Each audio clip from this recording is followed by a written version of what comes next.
Hello, my sweet, sweet designers and decorators. It's Timothy, of course. I hope everyone's safe. I truly do. I hope your families are safe, and if they aren't, or if anyone's experienced a loss, I'm so deeply sorry that you have to go through that. Obviously, COVID is already having a huge impact on almost every single industry across the globe. And I do apologize that I haven't recorded in so long. I just felt like in a time like this where there's so much happening, recording really isn't the best way to help my community in a sense. And so I've just been on the backside of things, and I'm working on something that I'm going to talk to you about in a little bit. But that being said, I wanted to touch base on this COVID shit and talk to you about how we're handling things on our end and how kind of what that looks like, because I've actually talked to a lot of you, and it's just crazy on how much this industry has changed to where people who would never touch e-design, now have to do it. It's so ironic too, because I think it was like maybe a month before COVID even happened, I did an episode on whether or not e-design is good for you. And I had a lot of people actually message me after that asking a little bit more information about whether or not their specific design firm should do it. And obviously now it's so funny in a sense, because obviously doing that episode, not realizing what's going to happen, now everyone's forced to do it. So I want to touch base on how my process looks for e-design, to kind of give anyone who's been on the fence about e-design a little bit of a push to do it, to obviously save their business. So I actually don't any longer, I don't use any kind of internet leads or anything like that. I just feel like clients from the internet are tire kickers. I feel like they don't really know what design is. And I feel like the ones online are the ones looking for decorators. So if you're a decorator, then yeah, online leads are great for you. But for designers, it's a little bit more in depth. And obviously there's a bigger budget when it comes to designing versus decorating. So that's just my personal opinion on that. And obviously I don't hold back my personal opinion. So when it comes to e-design, I think that websites like bark.com are pretty decent. Bark has actually updated their bids or their leads to be all of United States. I know we have a lot of listeners from UK, so maybe Bark isn't in the UK. I have never even looked at that. But there's also Thumbtack. I don't know if Thumbtack is also in the UK. I really should research this before talking about it. So for those of you who are in UK, and I know there's a lot of you, and even Canada, just double check if Bark or any of those kind of services. It's basically like where you sign up and they send you leads and you have to pay for those leads. But for e-design, here's the thing about it, is that even if you're in UK or Canada or wherever the hell you are, you can still use a United States-based company to get business if it's e-design, because you're sending them an invoice. You'd have to really look into like the conversion rates between, like, if you're charging them in USD and let's say you are Euro, you have to look at the conversion rate and charge obviously what you would charge in Euro. In any case, so the way my process looks for e-design really is I get word of mouth clients a lot. It was probably about 5 years into being a designer where I don't do internet leads anymore. So the process is going to look a little bit different for me, but you can still use it after you find the bid from like websites like Bark. The way that looks is I always kick it off with an initial phone call. You could do FaceTime, you could do Skype, just to get some FaceTime with your clients so they trust you a little bit more. I do really advise that, because we're in a world where you can't really trust anyone now. So after the kickoff call, you always discuss in the first call what the client is requiring for their project. I think it's really important, because it's very different with e-design because you're not physically in the space. So it's hard for me to believe that there's a designer like this, but if you're a designer that just can't visualize things, and I know there are designers out there that are like that, but if you just can't visualize things, then I would jump on a FaceTime call or a Skype, because then you'll be able to see the space and it's like you're there kind of. So in any case, first kickoff call is get to know you call. Understand the project, talk to them about your business, really try to sell yourself on that respect. And also tell them about your philosophy as a designer. A lot of people, what I found when I'm talking to new clients is if you talk to them about your philosophy as a designer, more times than not, that actually builds a lot of trust, because you're not just trying to sell them like a design, you're selling them like your business, like you're selling them your philosophy, and that philosophy is what they can't get from the designer down the road. So after that first initial kickoff and I explain everything, I explain the process, then we go into the next phase, which is scope of work. Scope of work with eDesign really, really, really has to be like, my God, line item, let's say selection of paint colors.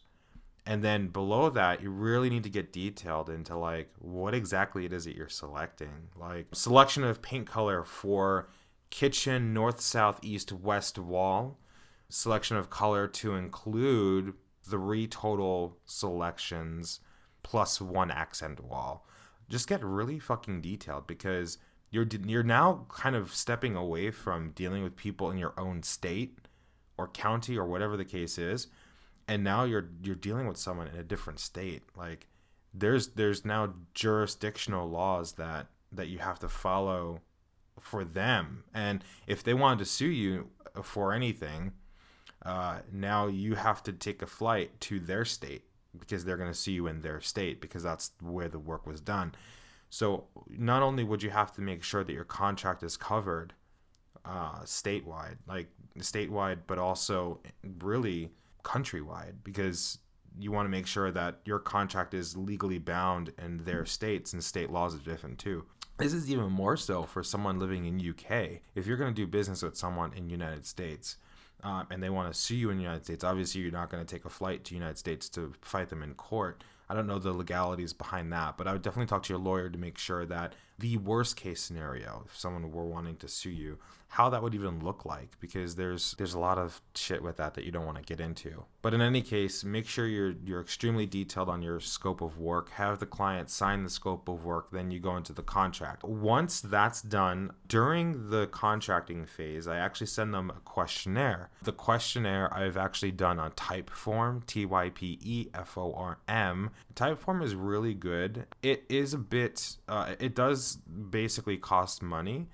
They do have a free version that does, I think, 5 questions. But the good thing with Typeform is that you can actually create like very, very cool interactive forms. So like if you said you're doing a kitchen renovation, this form will allow you to make it to where the client has to select, out of 9 pictures of what style they like the best. For their professional plan, which is up to 5,000 responses per month, which you really don't need that, but you're looking for the customization of it, which you could do for the essentials plan, which is $35 United States per month. And so even if you wanted to spend on the yearly price, it actually jacks down to $30 on the yearly if you pay for a whole year up front.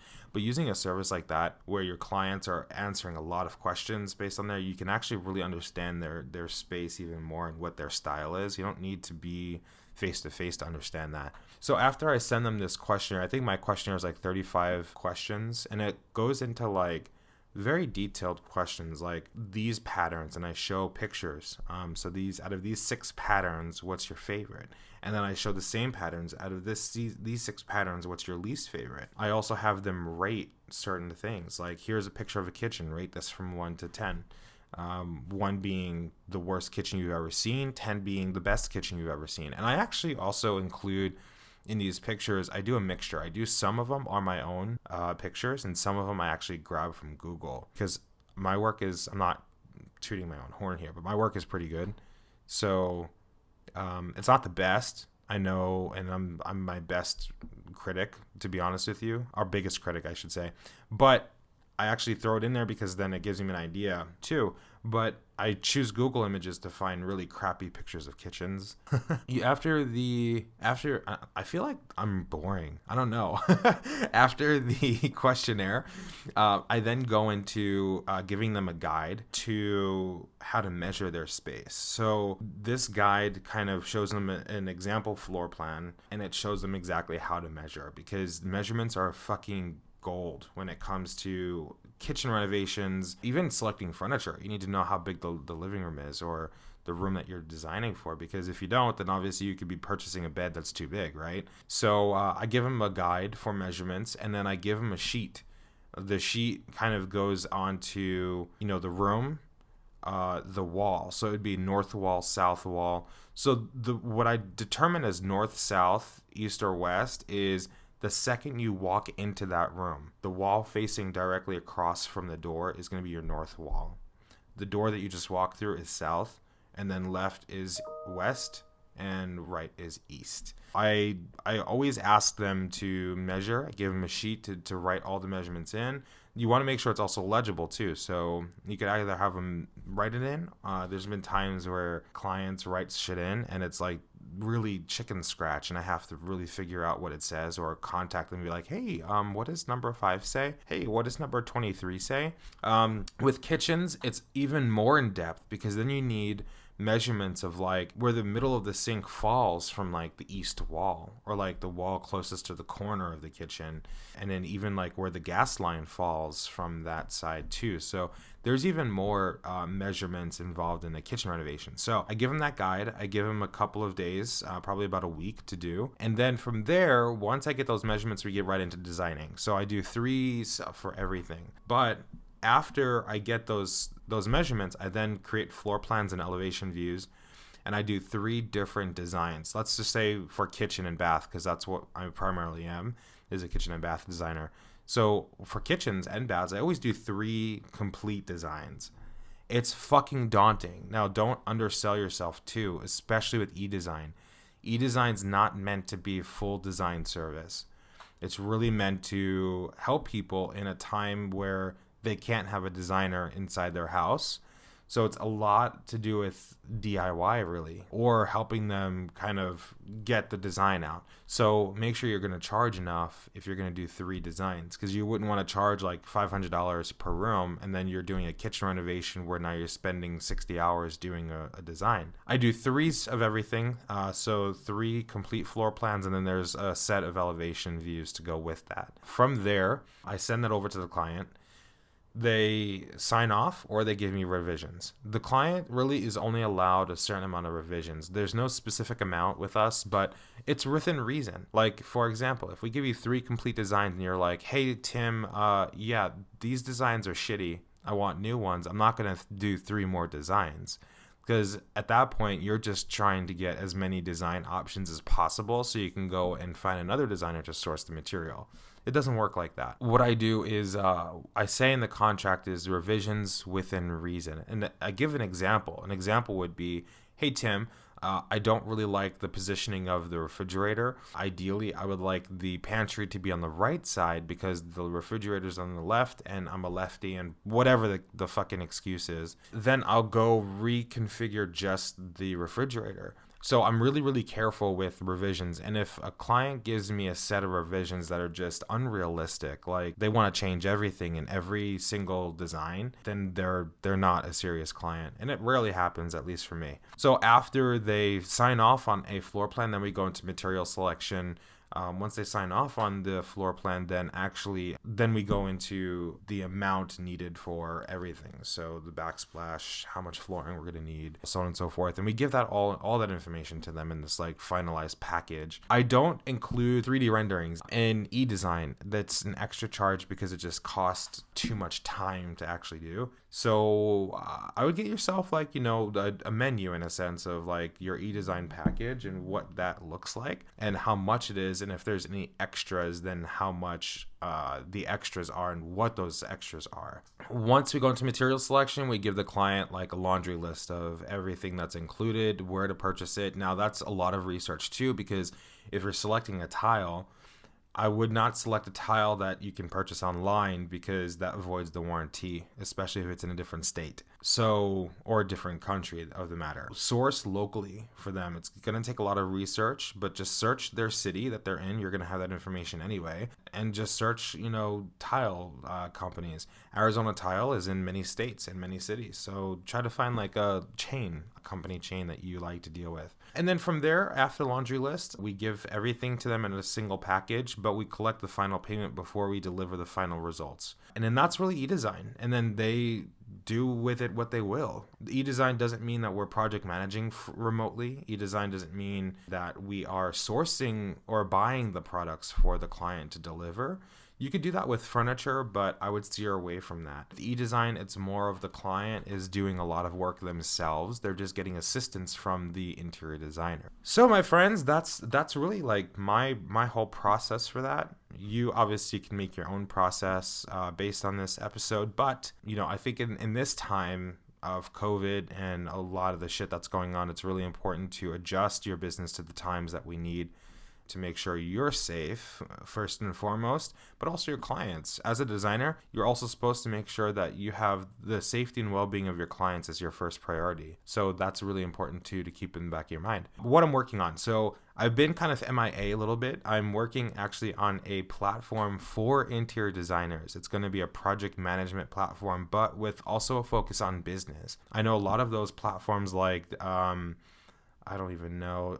Design Manager, I think, is one of them. They don't focus really at all on the business part of design, making sure that your profits are where they're supposed to be, making sure that, you're running your business efficiently in conjunction with your design. And so this platform is in development at the moment. I'm going to be releasing it probably within another year, but I just want to let you know what I'm working on. If you want more information or are interested in beta testing it, beta testing should happen about 6 months or so. But if you're interested, please shoot me an email, timothy@theidconsultant.com. I'd love to get you on there.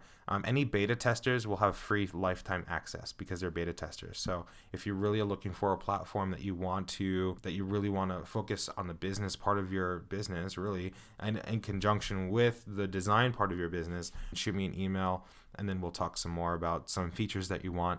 And stuff like that. So it's really huge. So in any case, shoot me an email if you're interested. I would love to work with you on that. And please let me know if you have any other questions. As always, I'm open to you guys. Love you guys. Namaste.